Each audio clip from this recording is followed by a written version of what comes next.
নির্বাচন কমিশনের আনুষ্ঠানিক ঘোষণার আগেই রংতুলি হাতে প্রচারের ময়দানে নেমে পড়ল শাসক দল।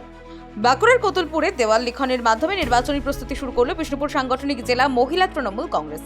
কোতুলপুর তাঁতিপাড়া বুথ এলাকায় একের পর এক দেওয়ালে দলীয় প্রতীক এঁকে প্রচারের সূচনা করেন বিষ্ণুপুর সাংগঠনিক জেলা মহিলা তৃণমূলের সভানেত্রী সঙ্গীতা মালিক। যদিও এখনও প্রার্থীর নাম চূড়ান্ত নয়, তবুও দেওয়ালে সেই জায়গা ফাঁকা রেখেই দলীয় প্রতীক আঁকছেন। দেওয়াল লিখনের ফাঁকেই সাংবাদিকদের মুখোমুখি হয়ে সঙ্গীতা মালিক জানান, প্রার্থী কে হবেন তা বড় কথা নয়, চুনকাম থেকে প্রতীক আঁকা সব মিলিয়ে প্রচারের প্রস্তুতি এগিয়ে রাখাই লক্ষ্য। পাশাপাশি বিজেপির বিরুদ্ধে কড়া ভাষায় আক্রমণ শানিয়ে তিনি দাবি করেন, তথাকথিত মিথ্যাবাদী বিজেপিকে কোনোভাবেই প্রশ্রয় দিচ্ছে না এলাকার মহিলারা।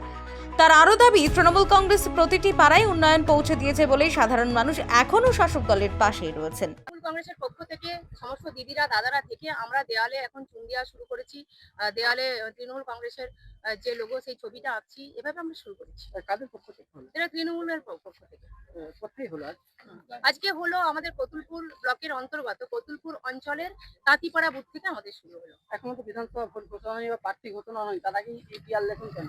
দেখুন, প্রার্থী কে হবে না হবে সেটা বড় কথা নয়, আমরা দেয়াল লিখছি, মেয়েদের উৎসাহ আছে, দাদাদের উৎসাহ আছে। চলুন আমরা সবাই প্রতিদিন আমরা কর্মসূচির মধ্যে দিয়ে থাকি, আমরা প্রতিদিন কাজ করি, প্রতিদিন কাজের মধ্যে দিয়ে থাকি।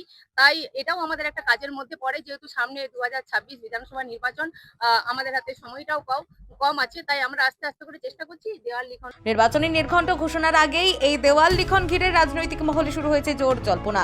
আদর্শ আচরণবিধি কার্যকর হওয়ার আগে এমন প্রচার কতটা বৈধ তা নিয়েও উঠছে প্রশ্ন। বাঁকুড়া কোতুলপুর থেকে সুচিন্ত গোস্বামীর রিপোর্ট, বঙ্গলেখনী।